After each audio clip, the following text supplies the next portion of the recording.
Very good morning, brothers. I greet you all in the name of our Lord Jesus Christ. Today I'll be explaining a small portion of the scriptures as I told you. இன்னைக்கு நம்ம Matthew chapter 18 verse 21 ல 35 வரைக்கும் நம்ம பார்க்கலாம்.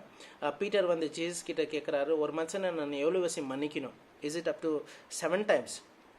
Volt testament teaching எல்லாம் வெறும் 3 வசி மன்னிக்கணும்னு சொல்லிட்டு ஏமோஸ் சாப்டர் 1 ஜோப் சாப்டர் 33ல நம்ம பார்க்குறோம். ஒரு மனுஷனை வெறும் 3 வயசு தான் மன்னிக்கணும், 4வது வயசு தப்பு பண்ணால் மன்னிக்கக்கூடாதுன்னு சொல்லிட்டு ஓல்ட் டெஸ்ட்மெண்ட் டீச்சிங் இருந்துச்சு. பட் ஜீசஸ் வந்துட்டு இருந்தோம் லூக் சாப்டர் 17 verse 4ல சொன்னாங்க, நீ 7 times ஒரு நாளில் ஒருத்தனை மன்னிக்கணும்.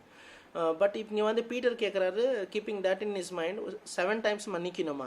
ஸோ ஜீசஸ் சொல்கிறாங்க 70 times 7 நீங்கள் இப்போ மன்னிக்கணும். That means 490 times in a day. So நம்ம 490 times ஒரு மனுஷன் நம்மளுக்கு எகேன்ஸ்டாக தப்பு பண்ண இன் அ டே மன்னிக்கணும்னு சொல்லிட்டு இப்போ கொஞ்சம் பேர் அந்த கேல்குலேஷனில் போவோம். But what Jesus actually trying to explain is, you are supposed to forgive a person without limit. When it comes to forgiving a person, you are supposed to forgive him without limit.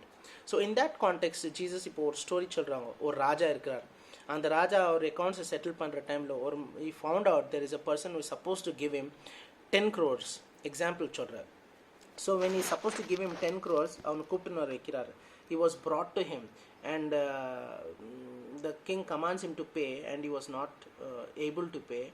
And the king commands the servants to be sold along with his wife and children. நம்ம பார்க்குறோம், அந்த servant ராஜா எதிர்க்கோ அல்லூரா, ராஜா எனக்கு கொஞ்சம் என் கூட patience காட்டு, அவர் எதிர்க்க விழுந்துட்டு request பண்ணாக்கா ராஜா 27th verseல நம்ம பார்க்குறோம், he moved with compassion. He felt sorry for that person. He forgave his debt. He cancelled all his debt and lets him go free. நம்ம பார்க்குறோம், the king's heart was kind and compassionate and merciful, feeling sorry when somebody repents of his sin, somebody tells sorry to God. கடவுள் மன்னிக்கிற கடவுள். He is always merciful to people who tell him sorry, who request. So definitely கடவுள் மன்னிக்கிற கடவுள். நம்ம இது எப்பயும் மைண்டில் இருக்கணும். எத்தனை வயசு 5 வயசு நீ தப்பு பண்ணால் கூட 5 வயசு போய் கடவுள் எதிர்க்க மன்னிப்பு கேட்டால் கடவுள் மன்னிக்கிற கடவுள். ஸோ இங்கே பார்க்குறோம், ராஜா வந்து அவர் 10 crores மன்னிச்சிடறார்.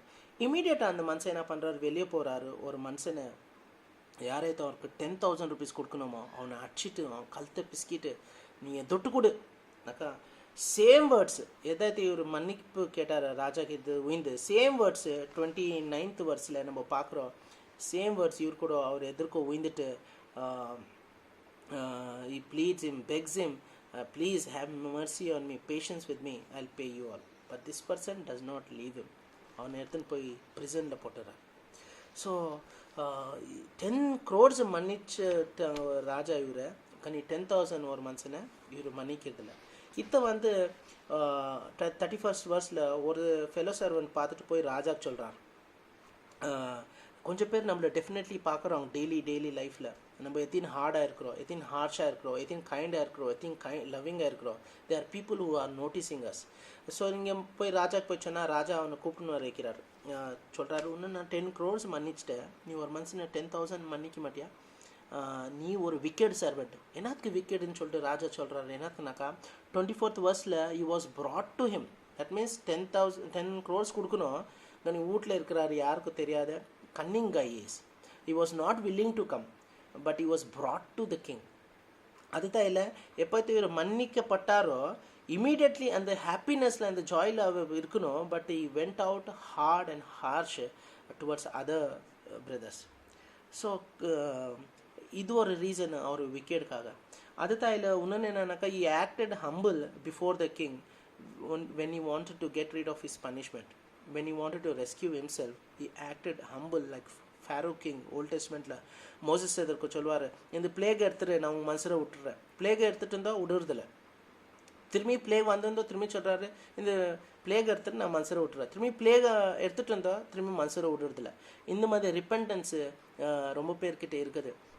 என்ன ப்ராப்ளம் வந்திருந்தோ நல்லா பிஹேவ் பண்ணுவார், நல்லா இருக்குவார். திரும்பி ப்ராப்ளம் போயிட்டு இருந்தோம் சேம் கேரக்டரில் இருக்குவாங்க நிறைய பேர். So we shouldn't be like this காய்.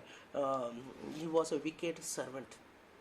10 crores மன்னிச்சிட்டா கனி 10,000 ஒரு மனுஷனை மன்னிக்கிறது. நிறைய பேர் இப்படி தான் இருக்கிறோம்.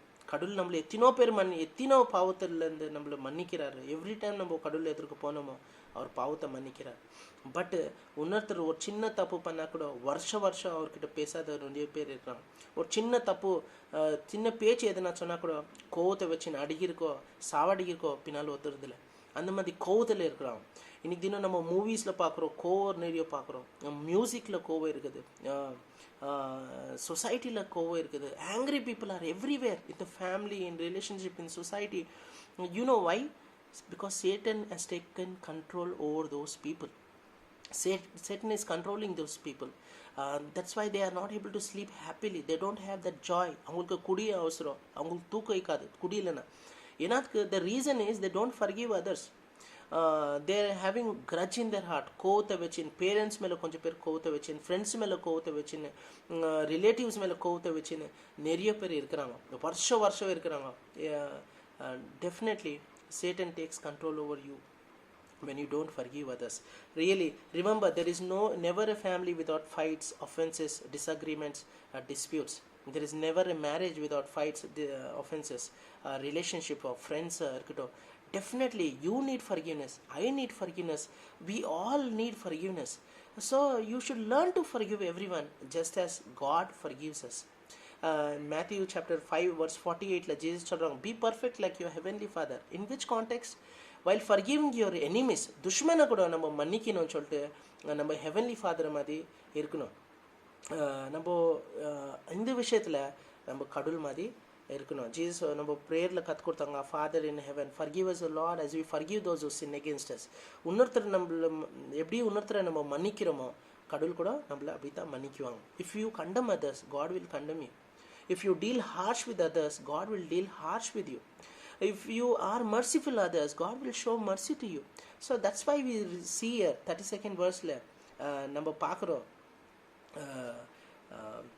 just as I forgive you, king is saying you should forgive others. That person also should have forgive. And the king is angry with that person and he puts him into the lake of fire to be burnt forever. Torture கொடுத்துட்டு இந்த story அப்படியே end ஆகுது.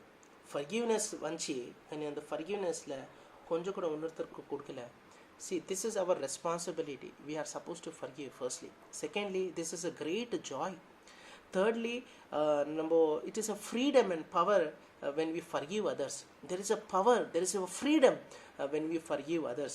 Be like a child. சின்ன பசங்க கோலிங்கள் ஆடினுக்கு முதல்ல சண்டை போட்டுக்குவாங்க, சாக்லேட்காக சண்டை போட்டுக்குவாங்க. కానీ 1 hourல அவங்க அடிச்சுக்குவாங்க கூட, కానీ 1 hourல திருப்பி ஒருத்தர்கிட்ட பேசிக்குவாங்க.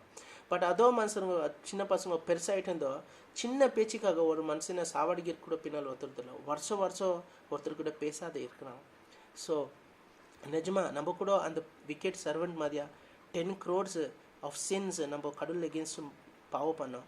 ஒருத்தர் நம்மளுக்கு எகென்ஸ்ட் ஒரு பாவம் பண்ணாக்கா, ஒரு தப்பு செய்தாக்கா நம்ம அவங்கள மன்னிக்காத இருக்கிறோமா? What happens when you don't forgive? Satan takes controls over you. Why don't we forgive? Because we love ourselves more than God. It is a direct disobedience to God. It is a pride in you when you don't forgive others. அது கோத கர்வம், அது நீ உணர்த்துற மன்னிக்காத பேசாத, அது கர்வம், உந்துலுக்கிற கர்வம். So we learn to forgive others, learn to show mercy to others, learn to get along with your enemies. அவங்க உன்கிட்ட பேசலன்னா பரவாயில்ல, பட் நீ அவங்ககிட்ட நல்லா இரு. முன்சர் எப்படின்னா இருக்கட்டும், அவ என்ன நினைக்குவா, இவ என்ன நினைக்குவா, அரே என்ன கம்சோரா நினச்சிக்கிட்டோம். But actually you are strong when you forgive others. You are a strong person when you forgive others. So keep this in your mind. When you forgive others, God will forgive you. When you are merciful towards others, God will show mercy to you. But when you are hard with others, God will be hard with you. So this is how it goes. So let's have this. Let's forgive each other just like a child forgives. Let's be like Jesus Christ, who forgave people from the cross, saying, Father, they do not know what they are doing. Forgive them. People were cursing him. People were slapping him, spitting on his face, kicking him, telling him, you saved others, can't you save yourself? They were making fun of Jesus Christ, but Jesus chose to pray for them. Father, forgive them, for they do not know what they are doing. Stephen also was stoned to death, but he said, Father, do not charge this sin on them, Lord, forgive them. This was the prayer of his children. This was the attitude of the followers of Christ. So keep this in your mind. Let's forgive everyone just as Christ has forgiven us. May God bless you in Jesus' name.